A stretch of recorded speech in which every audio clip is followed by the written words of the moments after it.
Now we're going to sketch slope fields. Look at example number 3. Sketch the slope field for dy dx equals 2x. We actually did this earlier going backwards. In part A, it's literally saying sketch the slope values. So we want to find the slope values. How do we do that? Well, we want to know the slope value at each point. So you know how we used to, way back in the day, make a t-table for when we know x, we plug it in and we find y? Well, now we know the x, we know the y, and we're plugging it in to find dy dx, the slope values. Notice that the derivative is only dependent upon x. So it's only going to matter what my x's are. It's not going to matter what my y's are. So this column, irrelevant to my derivative. So we can ignore that for now. All the y's are going to be the same. So 2 times 0 is 0. 2 times 1 is 2. I'm plugging in this x value into my derivative. And you get the idea of the values. Once we get the values, that's when we have to go and graph it. Now remember, this is just an estimation technique. In fact, let's go back and write that this is an estimation technique.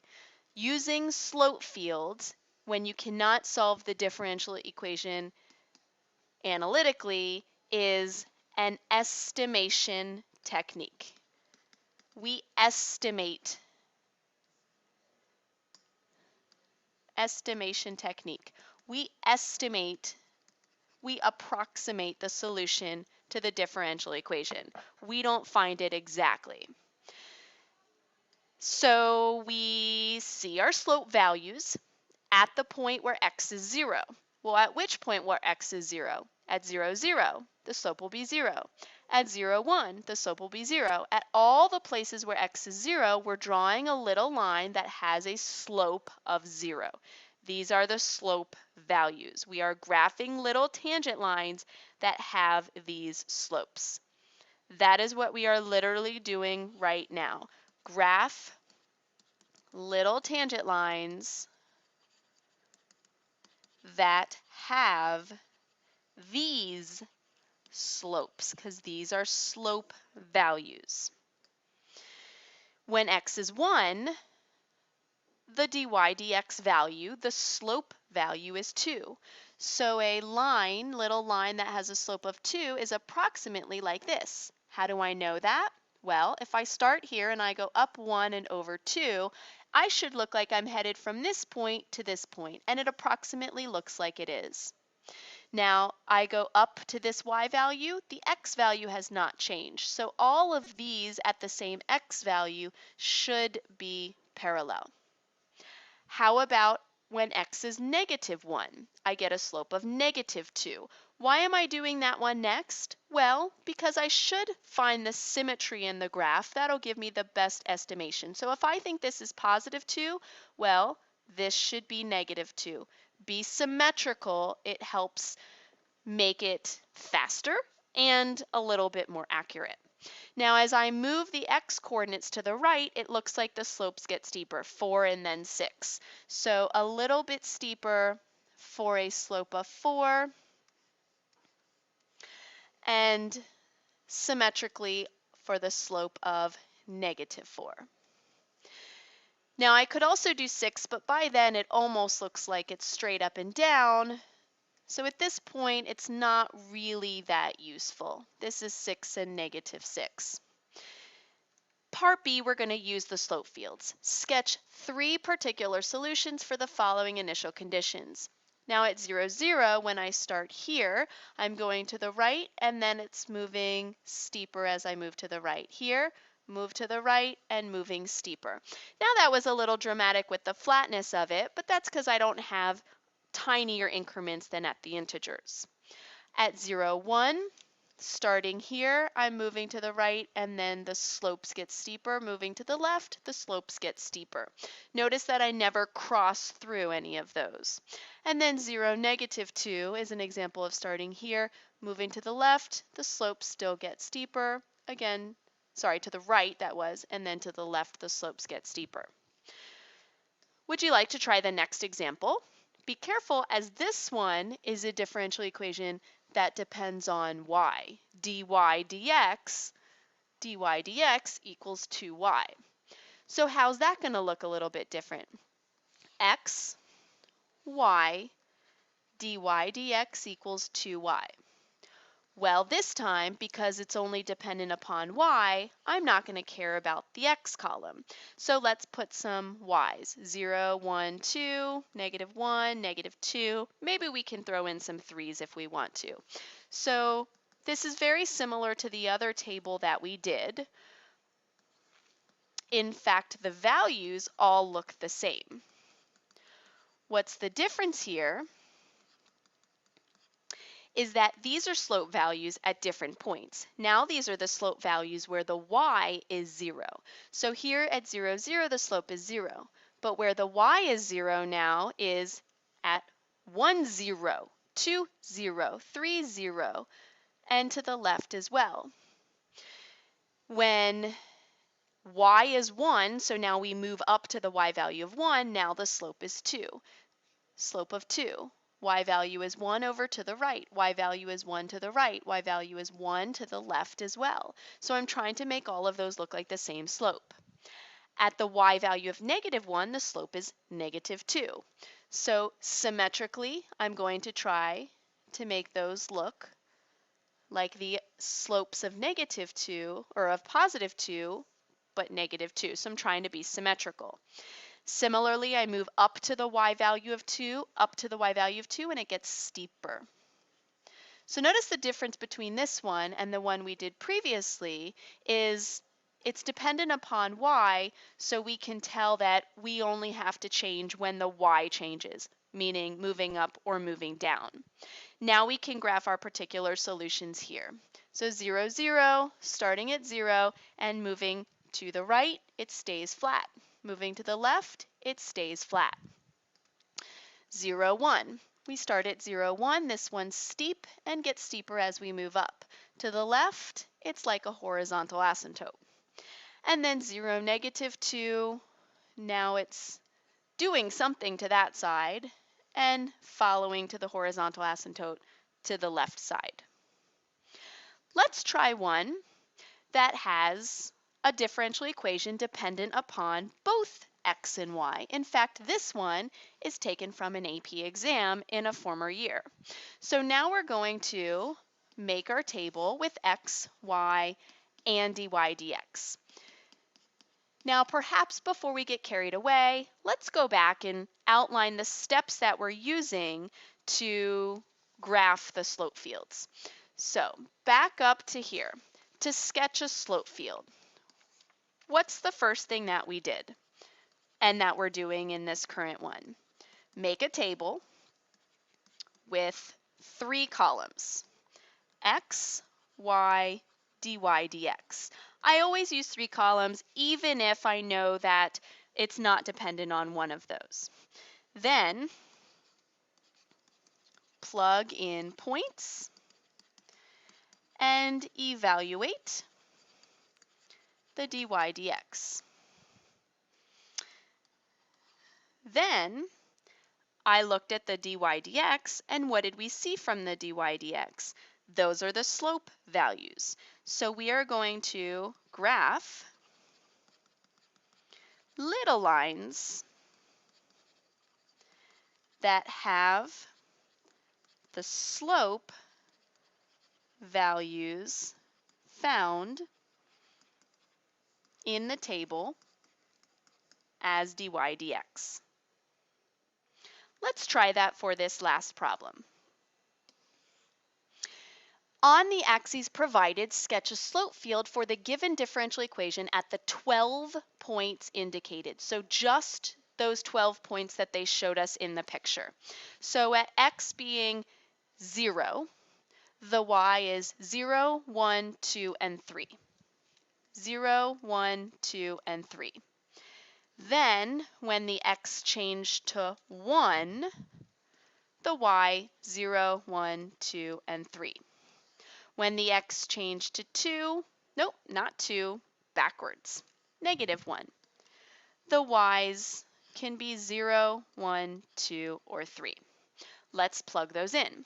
So x squared, 0 squared times, well, you know what? Who really cares what comes after that? Y squared minus 1, I'm multiplying by 0 in each of these. So 0 for all of these.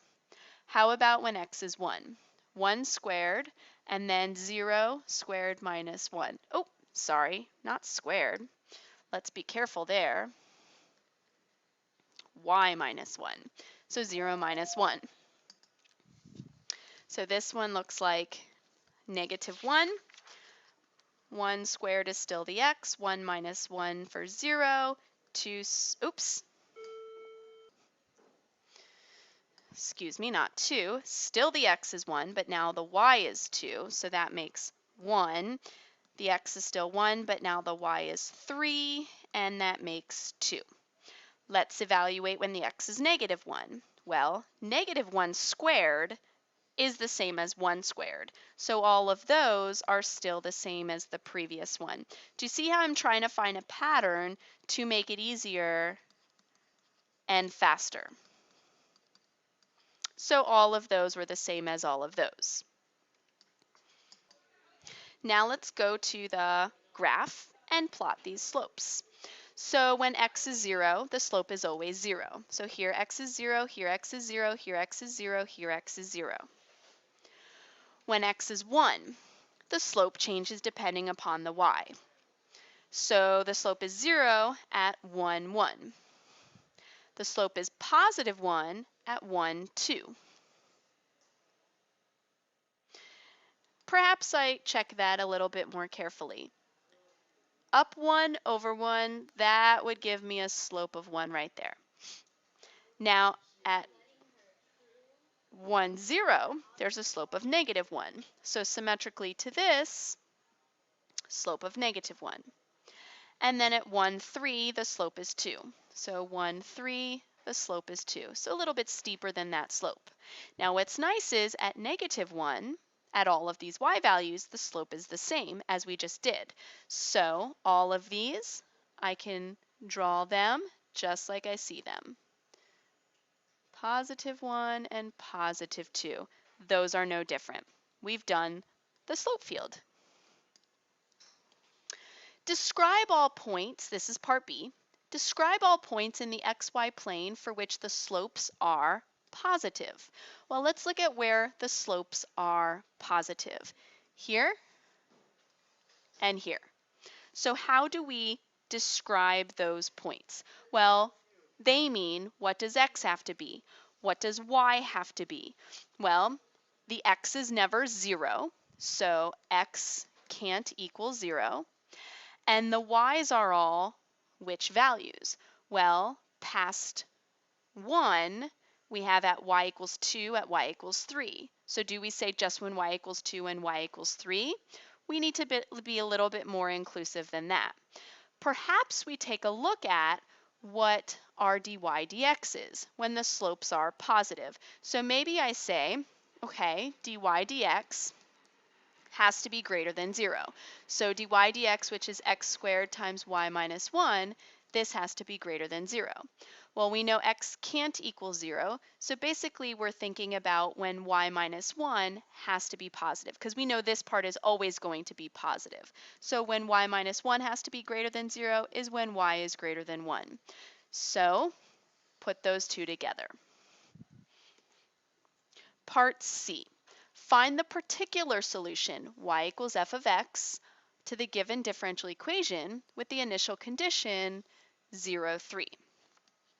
That means solve it with separation of variables. So let's begin. dy dx equals x squared times y minus 1. Separating, we have dy over y minus 1 equals x squared times dx. We integrate both sides, and we show every single one of these steps when it's a free response question. They give you a lot of points for tiny little parts of this. The bottom we'd call u, so this becomes a natural log of the absolute value of y minus 1 equals x cubed over 3 plus c. Put our collective constant there. Remember how we removed the natural log. Do you remember why we have to remove the natural log? Because it's asking find the solution y equals f of x. So we remove the natural log by exponentiating with base e like this. Y minus 1 equals e to the x cubed over 3 times e to the c. Now what happened to the absolute values? Well, we can leave those there. We also maybe want to call this c sub 1, our first constant, because our constant's going to change. When we get rid of these absolute values, we're going to have plus or minus e to the c sub 1, I'm just moving that guy in front, times e to the x cubed over 3. Well, plus or minus e to a constant, that's still a constant. So it's a lot easier if we just write it as constant times e to the x cubed over 3. Until we plug in an initial condition, it's just a constant. And we can keep letting it absorb all those other multiples. Let's add the 1, and it's c e to the x cubed over 3 plus 1. Now, they did say find the particular solution. So let's take our initial condition now, 0, 3, and plug it in to find the value of c. So 3 is the y value, 0 is the x value, e to the 0 will make 1, so that's going to be insignificant. 3 equals c plus 1, therefore c is 2. We plug it back in. Y equals 2e to the x cubed over 3 plus 1. And there's our particular solution. Now, as you work this on a free response AP question, you're going to have points for all the little steps along the way. Did you separate? Do you have a correct antiderivative on this side and a correct antiderivative on this side? Did you put the plus c, no matter what you called it? Call it d, call it e, doesn't really matter, but do you have a constant of integration? Did you finish solving for y correctly? And then did you use the initial condition and plug it in to find your particular solution? All of those steps are very important. But you did it. Yay!